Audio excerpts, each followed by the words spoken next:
Yeah, good to be back here at the Amp. Just going to be our last time here. I think the rest of the month until we get back from Mohegan and San Diego. But good opportunity to get back on the court quickly after a disappointing effort in Boulder. A lot of film of us there, and a really personal week. Internally for us just to get better, and I thought our guys did some good things early. Shots just weren't falling. Some good looks from three, some free throws, some layups we missed. And obviously the rebounding was an issue in the first half, but I thought our guys responded really well in the second half. Only had 3 offensive rebounds in the second half, and good win for the Friars. Jason, what clicked in the second half? What clicked in the second half for you guys? It's hard to really identify what clicked. I mean, we know what we're supposed to do. It's disappointing when you go and watch games like Colorado, even the first half of this game, and we just don't do what we do every day. And it kind of just clicked, I guess, for everybody, where you look up and you're in a 7-point ball game with the team where you should be up by 30 at least at this time. So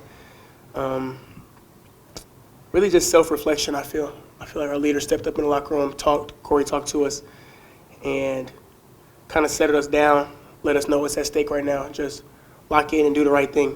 We understood that we had some good looks, like Coach said, and we had some tough breaks, but really just focusing on the right thing. We had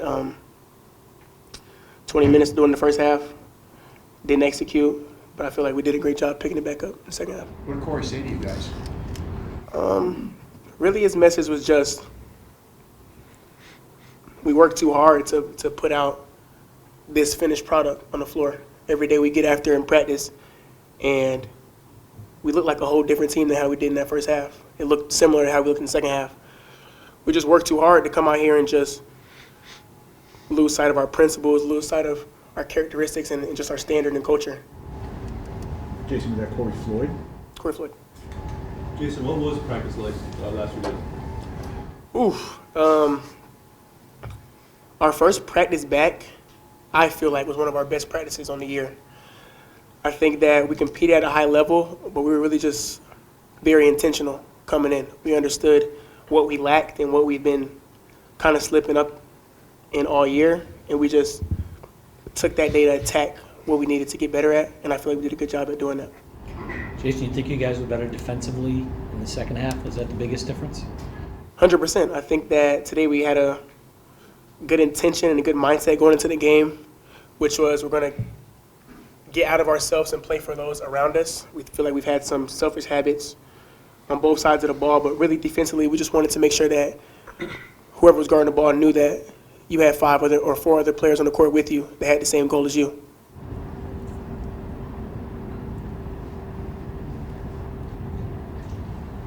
Oswin, second half rebounds, was that a point of emphasis for you guys? Yeah, because first half we give up a lot of offensive rebounds, and obviously it's something we work on every day in practice. So it's we went back in the locker room at halftime and talked about it, and obviously we saw the result. Only 3 offensive rebounds in the second half. Obviously that should be what we do coming into the game. But I'm just happy that at the end of the day we took care of business in the second half, and obviously 3 offensive rebounds is not even good enough, but obviously it was better in the first half for sure. Jason, the season low in turnovers, more comfortability in the team? For sure. I knew that. 8 turnovers today, season low, 2 in the second half, 6 in the first half. Oh, you're talking about our team. Our team? Oh, sorry. Team turnovers. Yeah, I think that we executed pretty good on offense today, and we had really good off-ball movement for most parts of the game, and that's kind of where we found ourselves in some binds where people aren't moving. Now we're dribbling into a crowd, and that's kind of where the turnovers came from. I feel like today we had a good intention and good intentionality coming in with the mindset of we're going to play on coverage, we're going to make selfless cuts and things like that to open the floor up, give us better spacing, and I think that by doing that, you have a game with a season low turnovers. Jason, this is a team with a lot of new faces. How do you feel that you guys have been able to kind of grow through these first 5 games as a unit, just getting more experience playing together? Can you repeat that one more time? As a unit, how do you think you guys have been able to grow through these first 5 games, just getting more experience playing together? I think that obviously with the transfer portal era and having a team full of new guys, you have to gel and get used to each other really fast. And it's really hard to simulate a real game. So we understand that the team we are now is not the team we're going to be in February. We're attacking it day by day. I feel like as the season has progressed, we've gotten better with picking our spots, knowing our tendencies, knowing what our teammates do best, and kind of helping ourselves, but helping those around us with this knowledge we've gained. But overall, I think that the message we preached today was we're all we got, you know. If we lose if we lose a game, we know fans might stop showing up, fans might get mad, but at the end of the day, I told my guys, I'm going to be at practice. Oz is going to be at practice. Coach going to be there. Like, we're all we have. And I would never let my team down. I know Oz when a coach wouldn't. I know the entire team wouldn't. So I feel like we had a sense of connectivity that went around today that was a step in the right direction, for sure. Any more questions for the players? Thanks, guys. All right, Coach. Yep, good job.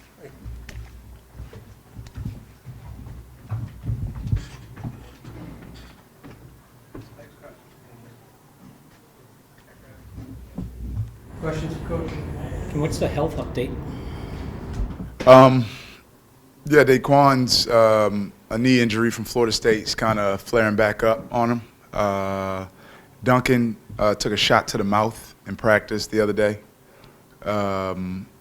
Corey twisted his ankle in practice on Monday, or Sunday, sorry. And yeah, that's it, I think, right now. Rich is still going through his deal. Like whacked in the head, Duncan? Yeah, in the mouth, yeah. Tough to kind of look at the first half and look who's not playing, who's not whole. But you have no choice, kind of like what Jason said here. You just have to move on, and the schedule's not going to stop, right? No, we got guys. We got bodies. We built this team. We have great depth. I mean, you know, again, Nilavun is something, I mean, a healthy team. Rich Barron, Nilavun, Jalen Harrell, like, you know, the guys that were just out of our rotation are really good players. And we see that in practice every day. Our second group beat our first group. You know, first group, it's not a lot of separation. So any group that we put out there, we have great trust in. You know, the first half, the defense wasn't that bad. You know, first shot defense, it was the rebounding. You know, they were 31% from the field in the first half, 48 in the second. It was just the offensive rebounding, the lack of defensive rebounding, coupled with some of the good shots we were missing, made it feel heavier than it really was. Kim, what did you say or not say at that time? Yeah, like I just said, you know, I was really focused on the little things we're trying to get better at that my gaze goes to, helping teammates up when they fall, huddles, echoing calls, having the guys on the court seeing the game, seeing what's happening, not looking to the bench for direction, because we're trying to grow. That's what needs to happen. The guys on the court, you know, taking ownership and getting us organized. But obviously the rebounding was the biggest message in the second half, and encouraging them to keep playing offense the way they were. We were getting pretty good looks in the first half. Given the second half, did you see or resemble the team that you've seen in practice? Yes, yes. It was a competitive, more of a competitive fire defensively. You know, we gave up some threes in the second half from overhelping in the gap, but you know, when we've given up as many points as we've given up in the paint, you know, a little give and take. You know, we got to help our teammates. It was a big emphasis leaving Colorado was a little selfishness on offense and not enough help being each other on defense. How much has film study been important the last few days, maybe pointing out things and, you know, incorrect? Yeah, our process hasn't changed. We watch film. Every coach, myself included, has their guys. They watch every single practice, individual practice with your guy, every single game with your guy. We scrub our scrub of Colorado wasn't, it was a little longer, but it was not much different than our scrub of Penn or Virginia Tech.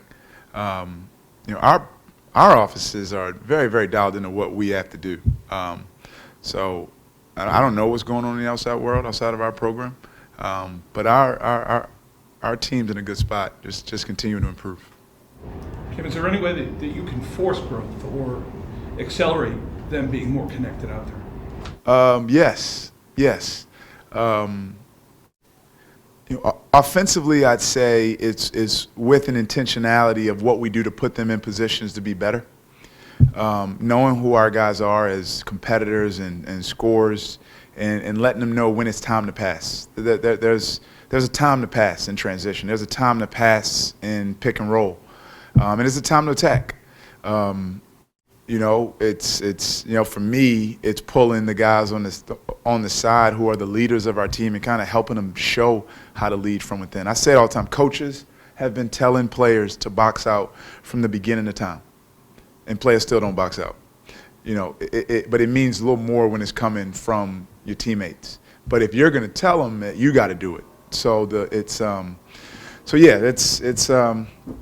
hard in this era. They all met in June. But our young guys, as they grow, these are some very, very valuable opportunities for them.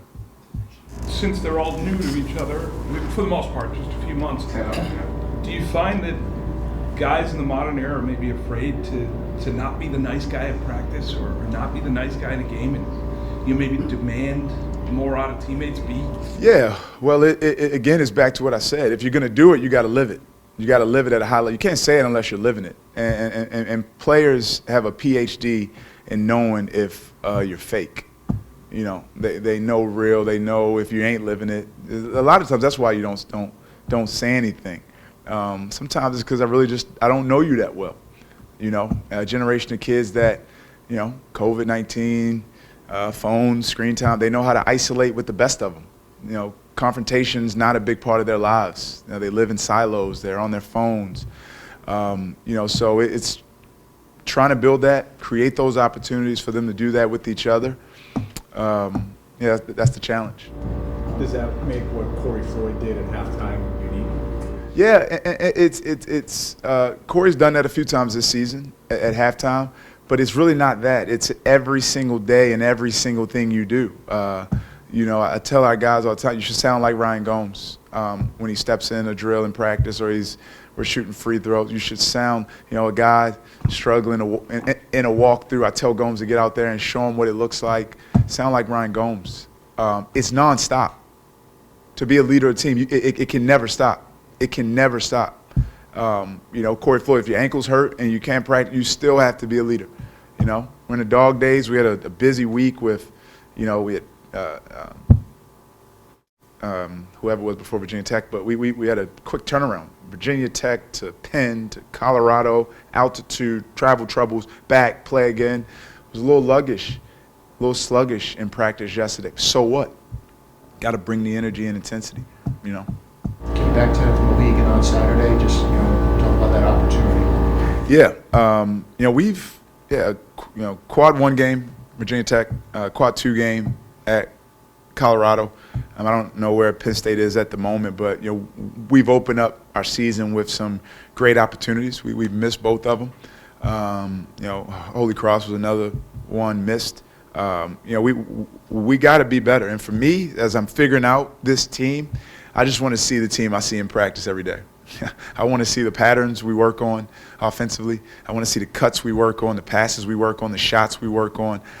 And Colorado, Pittsburgh, second half of Holy Cross, I didn't see the team that we see every day, and that's an unsettling feeling. And that's been the challenge to the guys right now. Don't do anything spectacular. If you're a shooter, shoot. If you're a driver, you shouldn't be shooting dribble threes to start games. And we play off 2 feet if we don't have an angle to score. You contest every shot. Box out. Rebound the ball with 2 hands. Get loose ball with 2 hands. We know the patterns. We have an answer for everything a team can do on both sides of the ball. and just do it. Just do it. And that's the biggest challenge for our group right now so far. Out of the guys who missed tonight, any chance of getting any back for Saturday? Yes, there are. There is a chance. Yep. Coach, after the Penn game, you talked about the defense turning teams over, which can help the offense, which has been good, and get even better. Tonight, 10 steals, 18 points off the turnovers. A little bit more like what you're looking for. Yeah, our gap activity was better. You know, as we spent this summer really focused on upping our pace. You know, there was, and it's a process. It's a process. We spent our summer upping our pace and really, you know, emphasizing the speed in which we play. Some of our defensive integrity has been lost a little bit. Some of the rebounding, the guys are leaking out because they're trying to play so fast. But you know, you think if you're scoring the ball at a pretty good clip, your defense should be better. So it's just been a challenge to get our guys to really focus in on that end of the court, press when we can, but our transition defense has to be better, and our defense throughout a possession has to be better. Coach, you guys are going to be away from home for a little bit. What's one aspect of the team that you're most excited to see develop over that time? Carry over from practice to game. I want to know exactly the team I have. I apologize to the game in the middle of the Colorado game. I felt like I was losing my mind on the sideline. I felt like I was losing my mind. I stopped the game to apologize to all of them. But I was coaching transition kick-ahead passes. That's like my daughter's 6. Like, they can kick ahead in transition, you know, or playing off 2 feet if you don't have an angle. These are things we should not be coaching at a high major basketball level, and we weren't doing it. And I would just like to see our team be the team we see every day in practice. It's a very simple game, basketball is, but it's played by complicated individuals. You know, so we got to get our guys really locked in and just execute in the moment. Sorry again for misunderstanding you. I apologize. It's okay. You allowed 66 points today on defense. How do you feel about that after revamping practice? Yeah, it's the best number all year. You know, we held them under 40%, which is a goal. We weren't +8 on the glass, which is a goal. They made more threes than we like to allow, not by much. They got more offensive rebounds, but you know, we said around the 5-minute mark we're talking about keeping them under 75, and then that goal changed under 70. You know, we're talking about under 50 going into the game, but at the rate in which we play, under 50s, you got to really be guarding because it's a lot of possessions out there. You still managed to score 100. Almost, yep, almost 98 right there, yeah. Thanks, guys.